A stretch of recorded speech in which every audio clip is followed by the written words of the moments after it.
Serious, when did your gut instinct prove to be correct? Went out on a couple dates with a girl and got a weird vibe from her, so I didn't stay in touch. She stabbed her next boyfriend 2 months later. The first time I met my ex's dad, he was friendly, joking, etc. But something immediately set off this dread in me, and I remember thinking I should never, ever be alone with this man. I felt like an butthole as soon as I thought it, because I had just met the guy and he seemed normal enough. It's not something I had encountered before upon just meeting someone. Later on, after we split up, he ended up going to jail for rape, child molestation, and it was found out he had been doing this to girls in the family as well. I never ignore that instinct now, with anyone. It's proven to be true more than once, unfortunately. I guess something subtle in our awareness picks up on something being off in their demeanor even if we can't say what it is. I got that when my upstairs neighbor's boyfriend tried to get me to let him into the building. I opened the door, he smiled, and I got a chill right through me. Didn't let him in. He beat her half to death a few weeks later. I refused to deliver a pizza because the whole phone call and situation seemed sketchy. The guy that took it got robbed. In high school I worked at a coffee shop a few blocks away from my house, which is also close to a large hospital. My brother had been sick at home for several days, so when an ambulance rushed by the coffee shop with sirens and lights going, my first thought was that's for my brother. I think he died. 30 minutes later the shop phone rings and it's my mom asking me how quickly I can get to the hospital. I was right. The ambulance had been going to my house to get my brother. He had died. I was a birthday party princess in college. Dress up as a Disney character, sing some songs, help with cake, paint faces, typical party stuff. I get called to a party that began at 8 p.m. Unusual but not unheard of in our industry. A lot of Spanish speaking families party well into the night, but I pull up down the street, princesses don't drive, and begin walking to the house, dressed as Sleeping Beauty, my party box of supplies in hand. But when I saw the house I knew immediately something was wrong. There were no lights on, no cars, no balloons, but against my better judgment I knocked on the door. This super creepy looking guy in his mid-50s answers, in a dirty shirt and jeans, and the first thing he says is the party's around back. I took one look at this guy and booked it as fast as I could while holding a box, wearing a ball gown and being mildly crippled to begin with. I got into my car, locked the doors, floored it to a 7-Eleven and called my boss. The party never called demanding to know where their princess was. No one asked for their deposit back. My boss called police non-emergency, but I don't know if anything was ever done. I'm 100% sure there was no party in that house. I've been doing this exact job for 6 years now. I even own my own company now. I keep waiting for this exact scenario to happen. It's all been sunshine and birthday cakes so far though.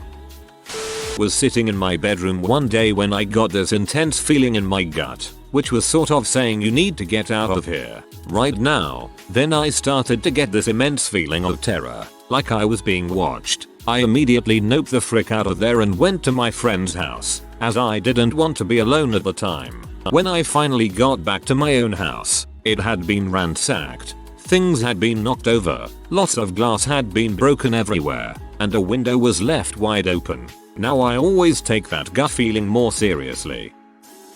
I used to work overnights, and for whatever reason I had a weird inkling that my sir was cheating on me. So, I went home. We lived Tojata, early one night and, what do you know, there's a naked dude lying in our bed with her. That really freaking sucked. I had that once. The week leading up to the night it happened, I kept talking to my good friends and asking confirmation if my sir would cheat on me. He goes out clubbing with his co-workers after our date, and well, it happened. That entire night I couldn't sleep because something felt very off. After my shift ended, I went into the lunchroom to get my lunch bag. I noticed one of my guy co-workers was sitting at a table, constantly looking at the opposite entrance. Our lunchroom has 2 entrances. Around that time, my co-worker friend, who is a girl that the guy really likes, was getting an interview for a lead position. I had a bad feeling about him being there, almost as if he was waiting for her to come out. At work, he's a creep. He'll follow her, get mad when certain people talk to her and has gone through her phone. She has zero interest on being with him and has told him, but he's still convinced he has a chance. Anyway, I thought I was overreacting, so I went home. Within 30 minutes of leaving, I got a strong feeling that I should go back and drive to her car. So I did, and when I got to her car, I saw him trying to get in from the driver's side. She was already inside her car and was trying to kick him away from her, but it wasn't working. When he noticed me, he backed off and looked very angry at me. He stayed for a few seconds until he realized I wasn't going to leave, so he left. After he left, she explained what had happened. Turns out, he followed her because he wanted a hug and she refused to give one. She was trying to get away, but he kept pulling her back. That I had saved her life. Yeah, I can't imagine what would have happened if I didn't show up. I was very ill at 17. Failing liver. Got up to vomit. Puked in the sink. Was going to just rinse it and go to bed, but thought I should turn the light on for some reason. Good thing I did. Sink was full of blood. If I'd gone back to bed, that burst esophageal varus would have kept bleeding and I'd have died of internal bleeding. Luckily that bleed proved that my liver was shot and they finally listed me for transplant. 2 years of waiting later, I got my liver. In September this year will be my 7th liverversary. Heck yeah dude, so happy that you puked blood into the sink and nearly died. My wife and I had just signed a contract on a $200,000 house. First time buyers ready to start our family. When I got to the office the day before the sellers would sign the closing papers, I had an uneasy feeling, felt sick most of the day. I pulled up the house on the net and looked it over again, did some math, found out the man we put in charge of the mortgage left a fee that would have increased our payments by $200 if I had not checked. Due to the new RESPA laws, that crap is illegal, thankfully. If they try to stick even an extra dollar on, they have to eat it plus pay a big fat fine. When I was young, a lady was walking through our neighborhood and came on our property. We had a Dalmatian at the time, and she antagonized it, and it scratched her. She made our family come over to her house down the street to discuss suing my parents over it. This never happened because it was BS. Anyways, the house was her father's and her brother, both in their 30s, were living there. When we got there, I screamed and cried and whined the whole time about wanting to go home because I just did not like it there. I never acted like this and my parents were weirded out and annoyed because they were obviously trying to discuss things with this lady. Turns out the brother who was home is a pedophile. He is in jail after he solicited a minor and they found a crap ton of kiddie pee on his computer.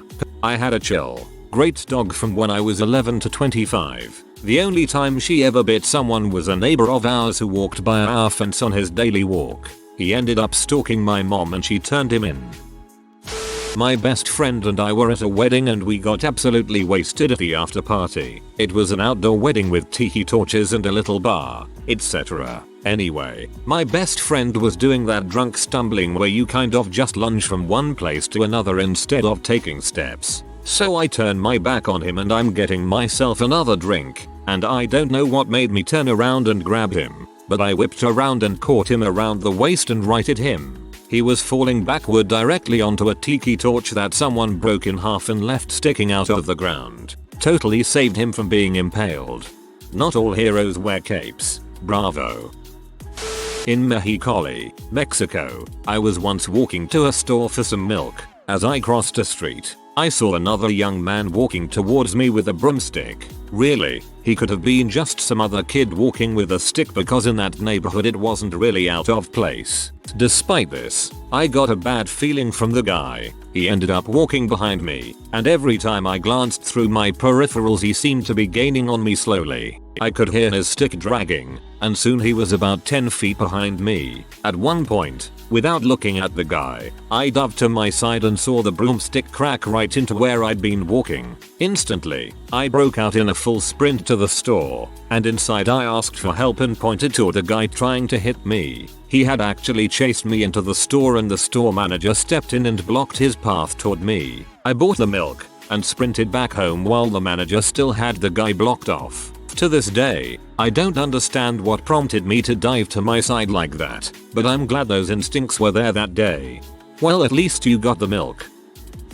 Pro tip, from my experience, People who work in retail learn to size customers up pretty quickly. Doesn't always mean we're right. And aside from blatantly racist stereotypes, certain things are a giveaway. So if you're going to shoplift, don't walk into a store looking like a sketchy butthole, i.e., hoodie with the hood on in the summer. Nervous behavior. Caught a teenage shoplifter that way. It didn't help that he was literally the only customer in the store and we were all watching him.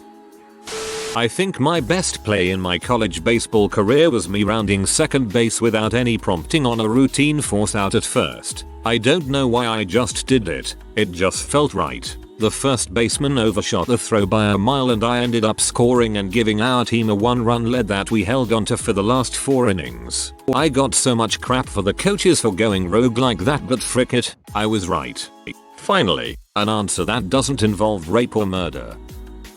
In the bus station near my school there was a bench under a street light with signs hanging from it with chains. Most of time I wait for the bus standing up, but it was a very exhausting day so I decided to sit on that bench. The wind started to blow extremely fast, then I decided to get up because I was afraid of the signs falling on me. Just as I walked away, a middle-aged lady sat on the bench and a sign fell onto her head, heavily injuring her. If your gut tells you something isn't safe, it's probably true.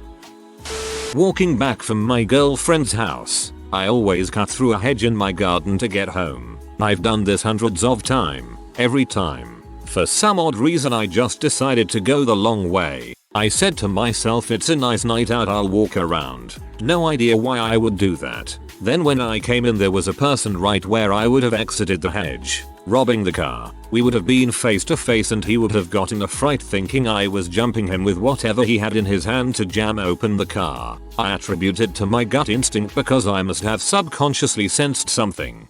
Noises are great ways for us to pay attention to our environment, and the guy robbing the car might not have been there at all given how long it takes to rob a car versus your longer walk home. I never liked my wife's best friend's husband fiancé. Got a weird vibe from him, felt like his was disingenuous, dishonest. Wife thought I was being cold towards him. I was definitely not wanting to hang around him and not being my usual gregarious self. Come to find out he had been married before, but never told my wife's best friend. Washed out of ROTC for mental and physical standards failures. He was also seeing someone on the side during their engagement and their marriage lasted less than a year for obvious reasons. Basically his was a dishonest weakling scumbag with mental issues. Possible psychopathy, sociopathy. Since then my wife had paid heed to my gut when meeting someone for the first time. I have been right several times with a few others in my life as well, and I always pay heed to my feelings. Back in 2007, after a pretty bad breakup, I decided to try online dating. Met this guy, a few years older than me. Seemed nice. He was attentive. He liked taking me places. Liked to talk as well as listen, but I just couldn't quite bring myself to like him. There was definitely something off. I have since found out he was taken to court for bigamy. He married, or should that be married, a lady not long after I decided I didn't want anything to do with him. She got suspicious after none of his family wanted to attend and his best friend committed suicide just a couple weeks before the wedding, as well as swindling people out of money for a charity solo run to the North Pole. Good riddance. I grew up driving back roads all my life. It was 5 miles of dirt roads between my house and pavement. I knew them all by heart. Every turn, bump, frost heave. One night on my way home I got a really bad feeling driving along a stretch of road that goes downhill, and about halfway down there's a sharp turn right. I slowed down and took my time. I started to see skid marks 100 feet before the turn and they led to a 4-wheeler just off the road that hit a tree head on. The guy was still on it, no helmet, no pulse. I called 911. Answered questions the police had, and I haven't driven that route since. A couple years ago I started getting really nervous going through intersections. I'd be very cautious and slow down a little. 3 days of this and a car runs a red light going crazy fast. He went right in front of me as I was entering the intersection and we missed each other by a foot at 45 miles per hour. If you had been going a normal speed and not slowing down at every intersection, you probably would have been another mile up the road when he ran the red light. I was at a beach in FL with my family. Everyone hopped in the water, but something in me just said bad idea, so I just skimboarded till lunch. Shortly after, a 10-year-old girl was bit by a shark about a 100 meter down the beach. She lived, but dang, I felt twigged out after. When I was in my early teens, I was an altar attendant in church, Catholic. I've never been particularly religious and am quite anti-organized religion now, in fact. But at the time it basically just made mass slightly less boring since my mom made me go anyway. When I was 14-15, I forget the year, the archdiocese decided they were no longer going to leave priests in one location indefinitely and start rotating them every 7 or so years. Our current priest was super nice and everyone loved him, but he'd been there 9 or so years at this point, so with the new rule it was time for him to go. We got this new guy and he was okay, but we all just kinda missed the old one. Well, after a few months I told my mom I wanted to stop being an altar attendant. I didn't really have a solid reason, I just didn't get a good vibe from him. So I quit, and a few months later we switched to a different church in a neighboring town because my mom didn't like him much either. Fast forward 2 years and he was removed from the church by the archbishop because of some inappropriate behavior with teenage boys at church event that just came to light. Although it had taken place 10-15 years earlier and there were no known incidences in the recent years. Also, 2 other kids my age quit around the same time as me for similar reasons. To my memory, he was never inappropriate with me or anyone I knew in any way. We just all got a bad vibe from him and didn't want to be around him.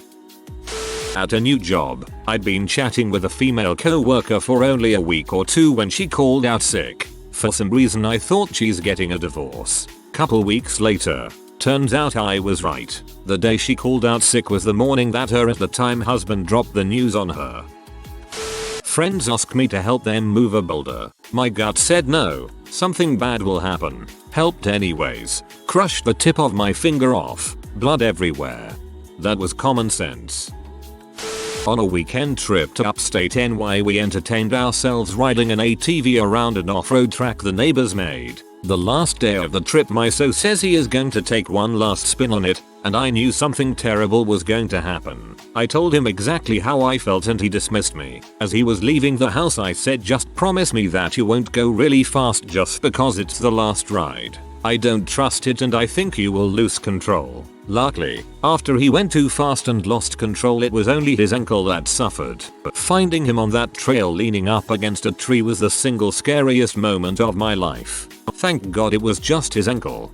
I think it's important to never call last ride regardless of the activity. Snowboarding, ATV, wakeboarding, etc. If anyone requests a one last ride, I tell them we just took it. Prevents risky behavior. Afghanistan. I was a brand new platoon leader, like brand new. I literally got to my unit after BOLC and they basically let me know we were deploying.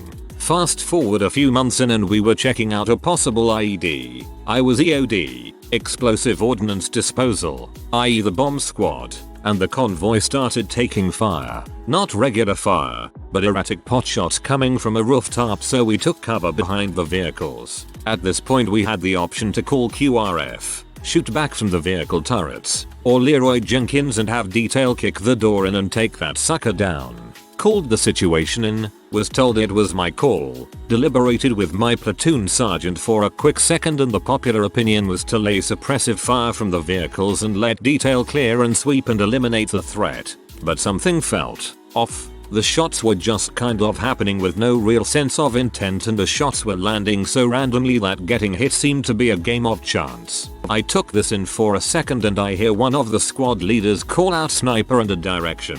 Now at this point we're pinned on both sides. This erratic shooter on one side and a sniper on the other, so I had to make a decision. On the one hand you have a shooter that doesn't seem to be able to hit crap, and one guy saying he saw the glare from a scope on the other side. Basically we have a confirmed threat and a reported threat. One has to be taken out immediately or we face getting gunned down or picked off. Being that the sniper hadn't fired yet, the obvious priority was the rooftop shooter, but I decided against it and detail went after the sniper while we took cover until the shooter on the roof ran out of ammo. So basically there's a shooter popping rounds down at us, the vehicles, us, and we're completely exposed to this sniper. In the end the sniper was a guy, still a bad guy though, with a video camera and had been filming us and had a vantage of the roof where the shooter was. When we got to the roof we find the most innocent looking kid, like maybe 5 or 6, pretending to fire an AK at us and running around like it was a game. When the interpreter questioned him as to why he was shooting at us, he told us a man paid him to play soldier with us.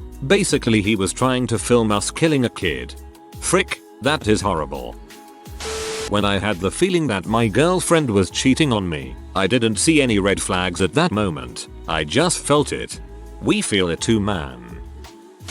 Driving to work one day I got a terrible feeling and just started freaking out that I was going to die. It was horrible, especially because my toddler was in the car. I dropped him off and everything was fine, but I couldn't shake the feeling. I was only 5 minutes from work, but I slowed down, trying to be alert. Actually sat through a green arrow instead of turning left. There was some angry honking behind me, but I couldn't bring myself to turn. Seconds later, I see a truck speeding straight at me. He had crossed the double line to illegally pass an amp, was on the wrong side of the road. He flew through the red light doing at least 50 in a 25 mph. Had I turned left when the green arrow came on, I believe I would have died that day. TL. DR 1st Army SSG is a murderer. Almost slept, maybe murdered my sister. When I was in basic training, I had a young, attractive male drill SSG type. I had a few pictures of my very cute, similar in age as him, older sister in my wall locker. He saw them during an inspection, said he'd like to meet her. He seemed to be a strong leader who could relate to soldiers, so I shared some stuff about my family. He told me some stuff about him and on paper would have been a perfect match for my sis. He asked if he could be introduced on family day graduation. I sent my sister his name. She looked him up on Facebook and thought he was cute, so I agreed to set them up. I immediately felt uneasy after agreeing. He seemed a bit off. I withdrew a bit, wondering if he was blurring the line between PFC and DS. A few days after this exchange, he pulled me into his office and asked if I was okay. I assured him I was,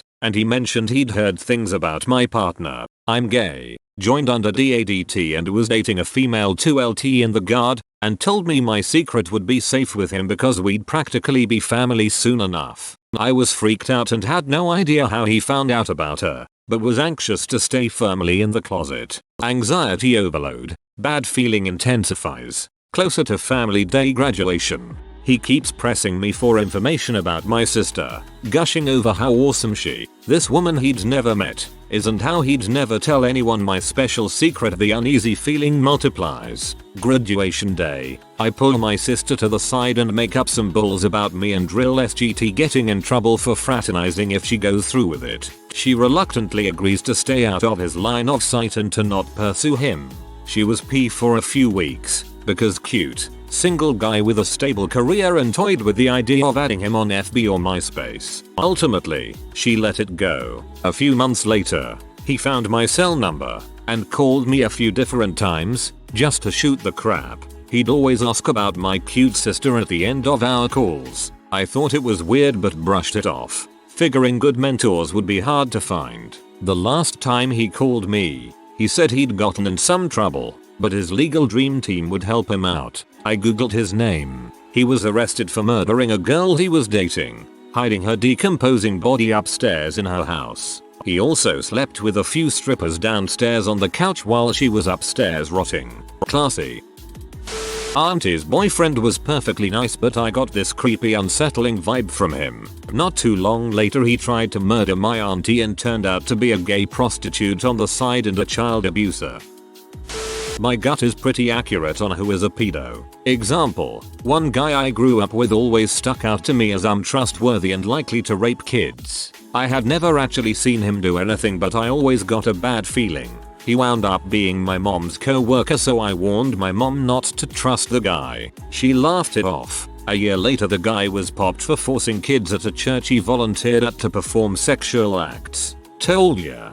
The old molest guy. Because of events in my childhood, I can also detect pedophiles. I had that feeling about 2 kids I went to JHHS with and both got popped for kiddie pee within 5 years of HS ending. I've also gotten bad feelings about a few people I've met throughout the years but never wrote names down or anything to follow up.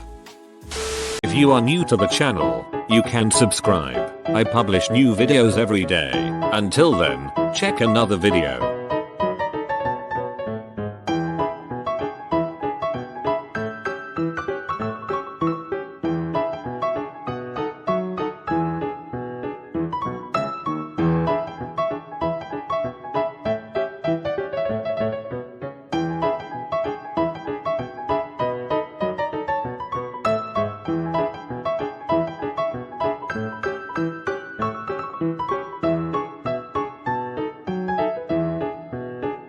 Bye for now.